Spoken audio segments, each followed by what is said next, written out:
Hello, everybody. Welcome back to the Hampshire Business Show. My name is Chris Pastrana, and today I'm here with Cami Baker, Mingle to Millions. How's it going, Cami? Fabulous, fierce, and on fire, Chris. Thanks for asking. That's awesome. So we're going to do a quick word from our sponsors here, and then we are going to roll right into this thing. With over 180,000 books to choose from, Audible is a fantastic resource for business owners. So head over to nhbusinessshow.com/audible for your free 30-day trial membership to Audible, as well as a free book to come along with it. So start reading, have fun, and enjoy it. Sponsors, and okay. That's pretty cool. Give me a little history about yourself and your business and kind of where it all began. Well, I'm glad that we're in New Hampshire because my networking prowess really developed here in New Hampshire. I'm from Florida, and when you read the book, Mingle to Millions, The Art and Science of Building Business Relationships and Mastering Referrals, I talk about how when I was 8 years old, I was actually buying gum and bringing it to school and selling it to the other kids for a profit. Mm-hmm. Which I hear you can't do anymore, which I would. And then I was taking that money and rolling it into being a loan shark and taking collateral and interest and things like that. So I've always had just this, how do you monetize that? How do you make money from that? How do you capitalize on that?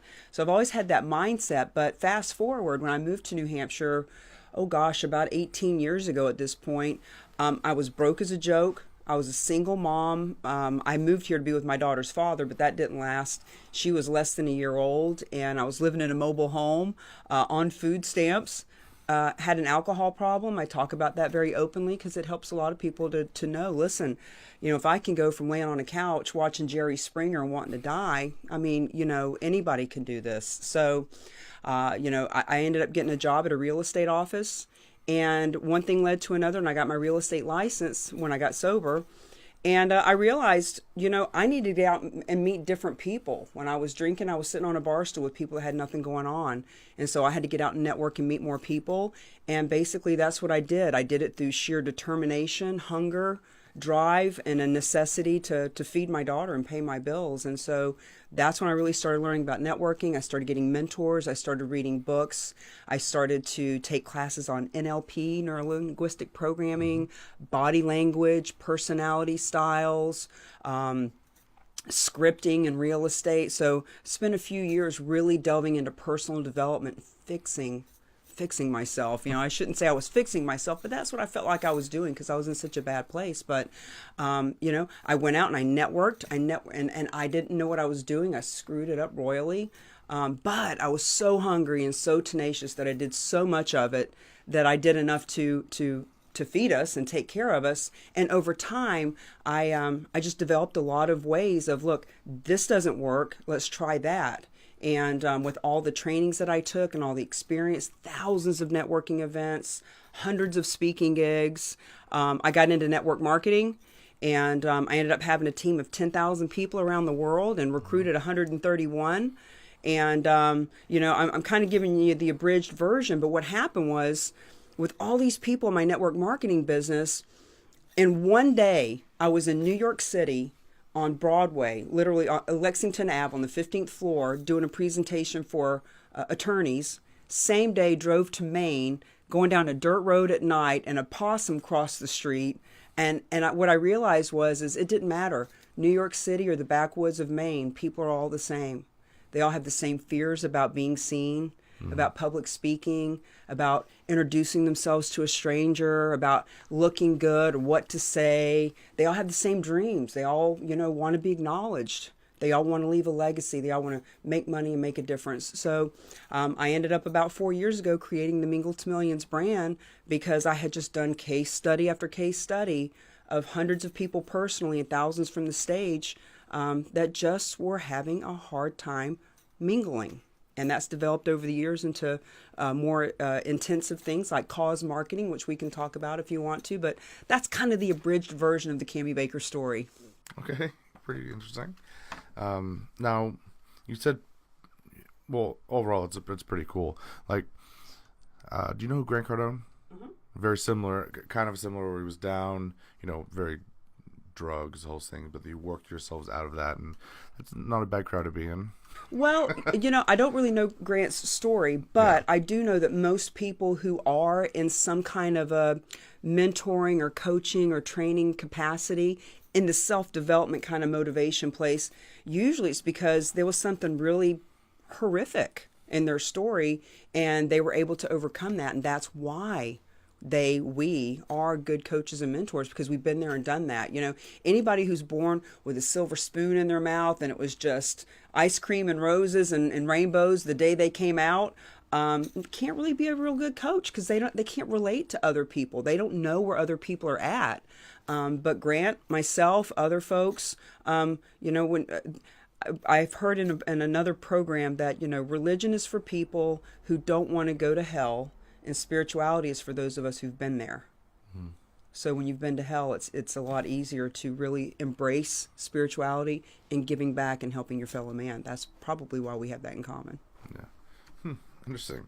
So you talked about network marketing. Now, I know that usually gets kind of a bad rap to it. And when you talk about mingling, so it's all in general. This is a very interesting area to talk about, because network marketing gets like a weird, I guess, a negative feeling to it. Most people get. But you seem to be, like you said, you're doing pretty well at it. Well, now please don't relate me with network marketing at this point in my life, because you're absolutely right. A lot of the times it does get a negative connotation. Mm-hmm. I mean, the fact of the matter is, with network marketing, anyone can get involved. It doesn't take $1 million to start the McDonald's. It takes a couple $100 to get involved in network marketing. Mm-hmm. And that's why it has such a bad rep. The great thing is anybody can do it. Anybody can have their own business. But the bad thing is anybody can do it. And so when anybody and everybody can belong to a club, it kind of changes the dynamic of the quality of people that are in that club. So, it took me a few years to get rid of the stigma of network marketing. But here's the thing about it, though. Good, bad, or indifferent, no matter how you look at network marketing, just like anything else, when you really embrace something and look for the good in it. I read books. I went to seminars. I got coaching from people who made hundreds of thousands of dollars a month, like I saw their page, it really did. And so I got all of this wonderful coaching. And one of the reasons why I was able to recruit so many people into my business, 131, is rather impressive. And I don't say that to impress people, but to impress upon you. To bring 131 people into network marketing, it wasn't by going out and pushing a product.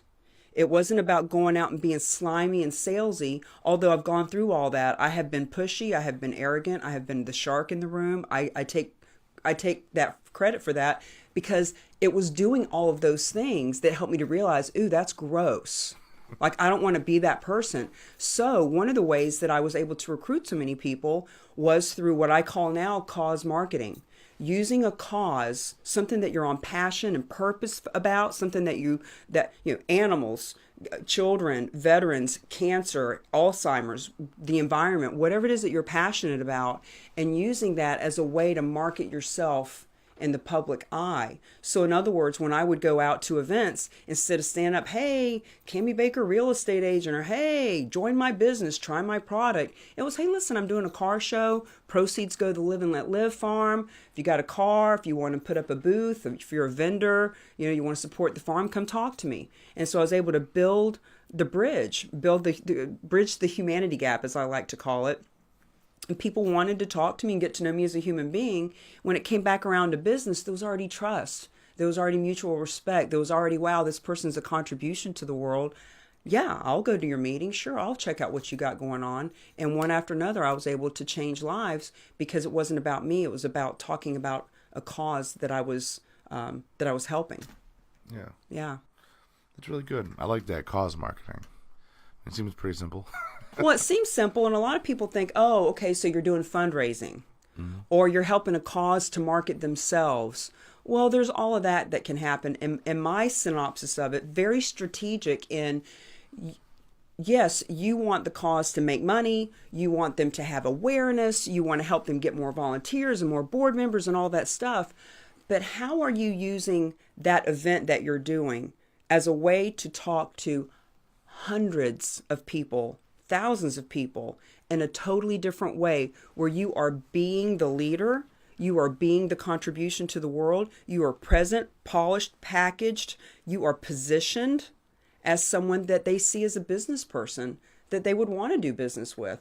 Very, very strategic in the way that I work with my clients to help them to be seen, be heard, and be the authority in their marketplace using the cause marketing, not to take advantage, but to have the advantage in the marketplace. Yeah.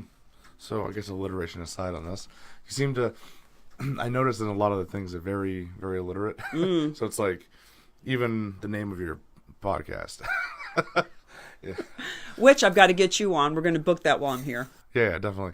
And it's just, so I guess that's a good one. How did you come up with the name for your podcast? You know what? I had a mentor about 3 years ago that I invested heavily to work with, and she was just the alliteration queen. She would just spill it off, and I would say, "Oh God, that's so good! I wish I could do that." And it's so interesting. After about a year of working with her, I started doing it, and I remember one day she said, "Oh, the torch has been passed." And I just naturally do it. So when people ask me how I am, as you did in the beginning, when I say fabulous, fierce, and on fire, and this is great for our viewers and listeners because, you know, people are going to ask you all day long, how are you? How are you? Hey, how are you? Why do you want to settle for good? Why do you want to be fine? Why do you want to be okay? No, dude, I am fabulous, fierce, and sometimes I throw in another F word, on fire, because it's a great affirmation. I remind myself every time somebody asks me all day long, how are you? I am fabulous, fierce, and on fire. So then I thought, okay, Fabulous, Fierce, and on Fire Fridays with friends featuring. And so it just kind of came about. Now, I would love to actually do it on a Tuesday, Wednesday, or Thursday because Fridays aren't the best day to do a Facebook Live, but it just fits. Yeah. It fits with the F's. So that's why I do it on Friday. Oh, yeah. What was I going to say here? Okay. So let's talk about your book a little bit. I know you brought that in. Yeah, you got it right there.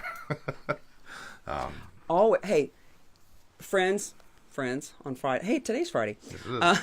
And I'm doing my show in a couple hours. It is all about positioning. Mm-hmm. It's all about taking advantage of the situation. I was at an event last night. I had my books with me. I got all the speakers and people together, put a book in all of their hands and took a picture. You know, it's all about how are people seeing you? How are they perceiving you? Yeah. So I've always got the book with me, and people respect an author more than they do a doctor anymore. When you say you're an author and people go, when you can get somebody to do that, that's a good thing. Yeah. Yeah. Yeah, it's kind of like you separate yourself from everyone else a little bit. You know? You do. And you know what? You don't have to be the world's best writer to author a book. There's a big difference in writing a book and authoring a book, and that's a whole nother subject that we could get off on. But I mean, I actually wrote my book, but even if you've got a message, if you've got magic, if you've got that meaningful thing that you're wanting to get out to the world, you don't have to be the one that actually writes it. But to be able to get a book in your hand, it is the best calling card, bar none. Yeah, bar none. People ask me, "How's your book? How's your book doing?" And what they're asking is, are you making any money? Are you selling it? How many have you sold? And they're really, really missing the boat. It's just like cause marketing. If you think it's about fundraising, you're missing the boat. You're missing a big, big boat of opportunity. So how's my book doing? My book gets my foot in the door. My book gets clients to hire me. My book has people look at me as a leader when I walk into an event, whether I'm running the event or not. My book's doing great. Thank you. And I agree, because I learned this very early on, that anyone you see on like television, you automatically kind of like you step them up a little bit. Where you're like, oh, they're on TV a lot. They're that authority that you see on on the other side of the black mirror. Yeah. So then you add a book into it, and you're like, yeah, this is my book. And then you get a few of those circulating around, and then you introduce yourself, and they're like, oh, I've seen you in your book before. So in their minds, they're like, oh, they're a little bit more already. They do. It's called edification. Mm-hmm. I learned that word in network marketing, to edify, to raise up on a pedestal. Usually you're edifying someone else, or somebody like Oprah, for example. You just say that word and it's like, oh, if I told you Oprah was coming to my house tonight, you'd show up just so you could be there and say you met Oprah, because she's so edified in the public eye. And so for us as business people to be able to edify, put ourselves on a pedestal a bit, to be able to be seen in a different way is very, very powerful. It's so funny. Just in the last couple of days, I've had a couple of experiences. I'm at Panera's the other day. I'm standing there ordering a coffee. The woman says, "Hey, I like your belt," because I always wear the same thing. It's branding. You know, when I give people my book and they see what I have on and they see what I have on, other than the various different shirt, it's always the same look because I've even got these same shoes on right now, right? Yeah. So the thing is it's branding. And so this woman says, "Oh, I love your belt and I love your bling." And I said, and so I gave her my business card, which is a bookmark with this on, all consistently branded. And she just stood there and stared at me with her mouth open like she had just met Sandra Bullock or something. And she actually said, "Hey, when you see Matt Damon, tell him I can't believe we have a celebrity in here." You know, but it's just so much fun to play with that. See, I help my clients with personal branding, lead generating, and business networking strategy. Yeah. So how are you being seen? How are you being received? Do people want to do business with you immediately just because of who you're being and the essence and the air that you're putting off? That's what I help people to do. And cause marketing is a huge part of that. Doesn't have to be. But when you are doing something for someone else, I've got a client in New York City who does mediation for divorced people and things like that. But I'm helping him to do dress for success, because he has a TV show, 360 degrees to success. But when he's doing cause marketing around dress for success, women see him differently. You know, he can talk to people in a very different way because what he's doing, a percentage of it goes here. He's doing an event for Dress for Success. So he's being seen as a celebrity in his area because of not just having a show, but how are you positioning it? How are you using that to your advantage so that people see you as a leader and just want to do business? Yeah. That's pretty impressive. Let's see. So building influence. This is what we've been talking about. Like, short of having a book or maybe being on TV, like, how do you kind of help your clients through that process of, hey, we're going to build your influence up a little bit, get you up to that next level? You know, Chris, everybody wants the magic pill. Mm-hmm. You know, what can I do right now? And there's so many things you can do right now. But one of the things is, who are you being? Because if you're not confident, if you're not showing up with your shoulders back and looking a certain way, look, it's all in the presentation and the posturing and the packaging of the product, which is you, right? So one of my alliterations is we communicate, to conversate, to collaborate, to create the income, influence, and impact that we want to have. So how do we want to have an influence on people? Well, let's take a big step back. How are you communicating? Through your body language, through the words that you're using, through where are you going? How are you conversating with people? Are you walking in the room and just saying, "Hey, what do you do?" Or are you being creative? Are you saying, "Hey, what projects are you working on right now?" You know, are you showing up early and offering to volunteer, etc.? So there's a lot of ways of being an influence. Last night I'm at this event and I pull my phone out and I start doing Facebook Lives with people. Every event I go to, it blows my mind that even the people running the events have never done a Facebook Live. It's like, wait a minute, you're a leader, you're putting together networking events, you're standing here and introducing people, and you've never done a Facebook Live. It happens all the time. So how can people be an influence? They need to step into being. When you be that, whatever that is you're wanting to be, when you be it, you will naturally do what that person would do, and then you will have what they will have.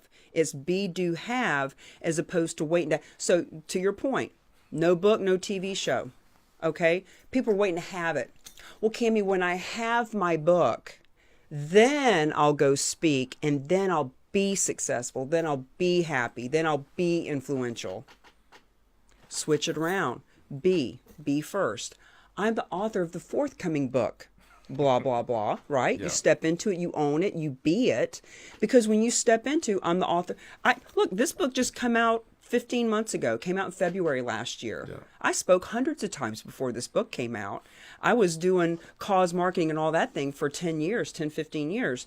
So the thing is people want to be an influence, step into being that now. I am the author of the forthcoming book. I'm a speaker on stages when is your next opening? Like, be it, then you'll do what you would need to do, and you'll have what that person would have.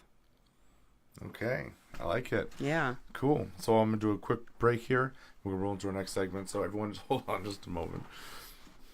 If you run a business, then you know referrals are the way to go. Getting good referral costs you less money. They're easier to convert, and they're better for your business long term as far as repeat customers and stuff like that. So reach out today at nhbusinessshow.com/goldstar to join our referral network. We currently are accepting applications for real estate agents, insurance brokers, you name it, mortgage, any industry. These are industries that are actually really hard to find spots in, and we got some because we're pretty new. So reach out to nhbusinessshow.com/goldstar and get your spot in our referral club today. Kind of similar to the last question, we were talking about being an influence, building an image. Because there's probably a lot that goes into picking a good image, one that's right for your target market. Do you have any tips for that? You know what? It needs to be right for your target market, but it needs to be right for you. Yeah. You have to own it and feel good in it. Example, for years and years and years, I was like most people, going around in different suits. I got my blue suit, I got my red suit, I got my white suit, I'd go traveling and I'd have this big suitcase with all these different suits and of course, as a woman, now you got to have all the different shoes. And it was just a nightmare of bringing stuff and what do I wear? And physically, it was uncomfortable, pantyhose, this, that, and the other thing. And I watched all these guys. There was one man in particular that I won't even mention his name. He's very successful. And I would go to a lot of his events, and he had on a blazer and jeans. Everywhere he was at. And I thought, that would be so comfortable. Like, that would be so awesome to just be in a... Yeah. And so, actually, when the book was getting ready to be published, my publisher said, we need an image of you standing up for the book. So I'm in Miami, and I get a hold of a photographer. Long story short, I do this photo shoot, and this is what I had on. And I'm like, hey, that's great. I'm just going to wear that. So everywhere I go now, I've got jeans, I've got some sort of blazer, and a shirt. Now, this is my t-shirt, Fabulous Fierce and on Fire t-shirts that I wear when I'm on a stage. But the fact is, I've branded myself, and it's so easy. It's so easy for me now. I literally travel with a backpack, 2 pairs of jeans, a blazer, and a couple of shirts, and I'm done.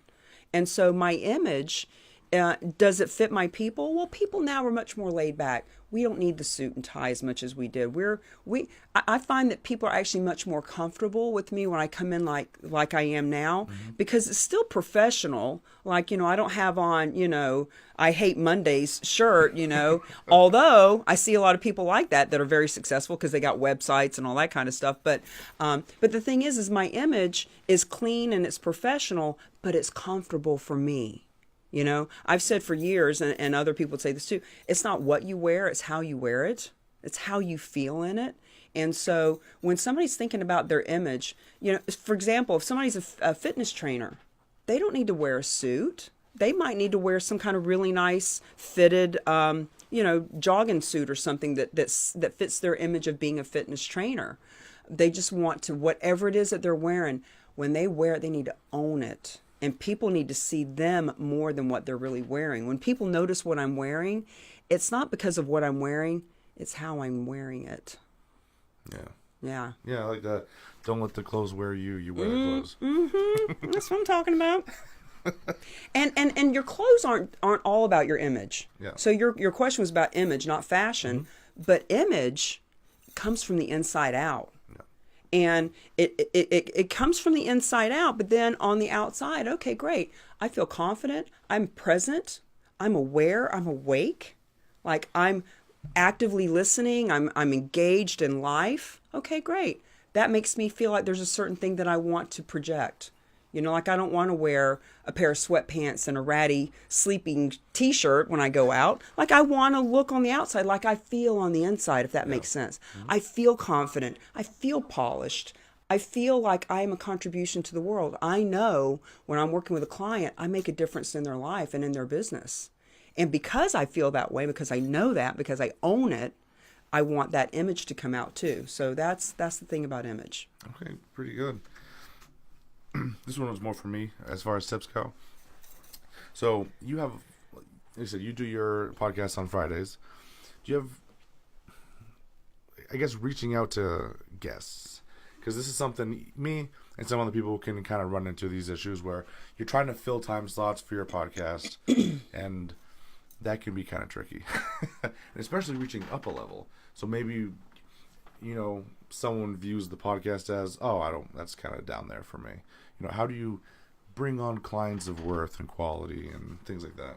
Well, Chris, it's such a loaded question. So much we could talk about, because I was kind of asking you about that when I first got here.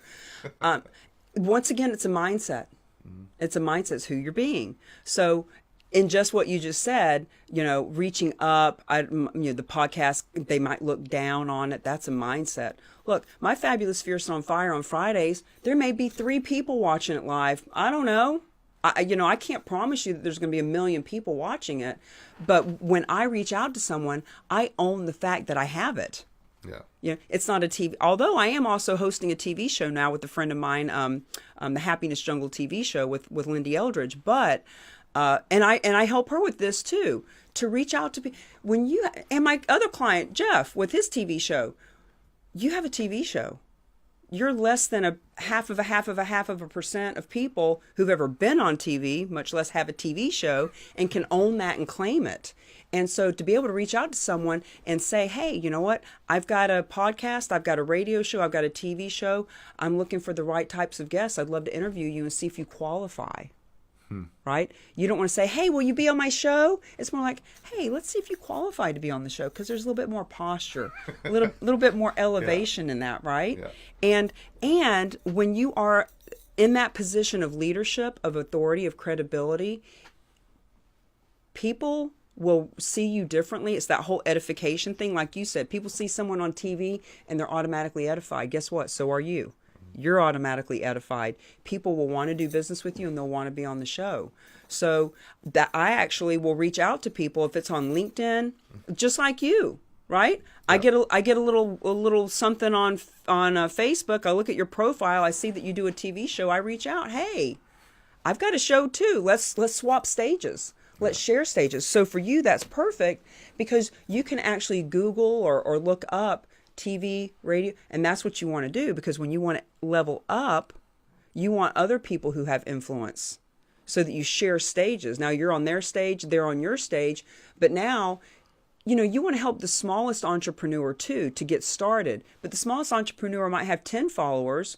Somebody like myself might have 10,000 followers. Other people have 100,000 followers. You want to get the movers and shakers in the seat so that they are sharing you with their people. Yeah. Pretty cool. Like that. Mm-hmm. And that all comes from mingling. Well, it all comes from mingling. It all comes from being strategic. Yeah. Like thinking a few steps ahead. Mm-hmm. When I talked to Lindy about her TV show, she had 50 episodes. And I said, well, what are you doing with the episodes? And she was like, well, I'm not really sure. She was like a horse with blinders on, just going to get the shows done, just going to get them aired, just going to get them shot. Okay, great. Well, now how are you using that? So for you, for example, I don't know, how many episodes have you had? I think I just posted 70 this morning. 70. You could actually have a not customer appreciation, but a guest appreciation gathering. Mm-hmm. You can find a business in this area that will host this for free. You have a TV show. The TV show is going to have a guest appreciation dinner. They all come together, invite all 70 guests, and tell them to bring somebody with them that is of influence. The best way to do business is to put people that you want to do business with in the room with people you have done business with and let them talk. Because the people who love you are going to talk to the people that you want to love you, and they're going to love you too. So have that kind of appreciation dinner. Yeah. And they're going to bring 70 of their closest friends, and now you've got all the people you need for the next however many episodes that you need. Yeah. Yeah. I like that. Because when you talk about, I like the idea of the dinner too. Like that's going to happen sometime. But the being honest and being strategic, I think sometimes people think of all those plays as being dishonest or bad. But if you're just honest about it, you're like, no, I'm trying to grow my business too, and so you play it like the game is supposed to be played. Well, people love it when you're authentic. I Yeah. talk about my alcoholism because I'm not ashamed of it. Look, thank you God that I've had issues that I've been able to overcome so that I can help other people, even if it's not with alcohol, even with it when it's about business and being seen and being afraid to get on, to get on a stage, meaning to have a conversation with somebody. I've been able to overcome all that. And so people love it when you're authentic. They love it when you're genuine. And when you just simply say, hey, listen, and actually, I was going to do a Facebook Live while we were shooting this. Yeah. Because I did that at Lindy's studio. And when I did that, and I said, hey, who wants to be on TV? And I'm going to do a Facebook Live before I leave today. Who wants to be on TV? I'm going to promote you, and people will see that. And so then they're going to want to come be on the show too. So somebody like myself who's been in New Hampshire for 18 years and knows hundreds of business people here, when I promote this, you're going to get a lot more publicity as well. So Yeah. Which I appreciate. Okay. So how do people get a hold of you, reach out, get in touch? Well, Chris, I am real. I'm raw. I'm relatable. And I'm reachable. I'm reachable. It is amazing to me how many business people don't have their phone number out there, give out business cards without their phone number. They're on LinkedIn, but you can't contact them. They have a meetup group, but you can't send them a message. It's like, what is that? So, and believe me, people aren't going to call you anyway. They're afraid of the phone. They're afraid. Guess what? This doesn't just text and email. You can hold it right here and you can make a call. So my number is 603-785-2598, Cami at camibaker.com. I'm always available. Facebook, LinkedIn, easy to reach me. Most people won't, but the ones that do will definitely grow and benefit from it. Awesome. Thank you so much for joining me on the show today. It's been a lot of fun. I learned a lot. You're welcome. And I'll put a link to that in the show notes as well, so they can pick up a copy of it. Oh, and if they go to camibaker.com/free book, you can get a free PDF of it. If you want a physical copy, it's $20. But I just want people to read it. camibaker.com/free book. Get a free copy. Awesome. Okay, again, thank you so much. And thank you all for watching. We're going to roll it to a quick word from our sponsors, and then I'll see you guys in the next one. Head over to nhbusinessshow.com/project quoting for all the industries that work outside. So we've got, landscapers, pesticides, roofers, snowplow drivers, even though it's not quite as snowy anymore. But if you work outside and you quote clients, give us a call. Check out our 14-day free trial. It'll so simplify your life.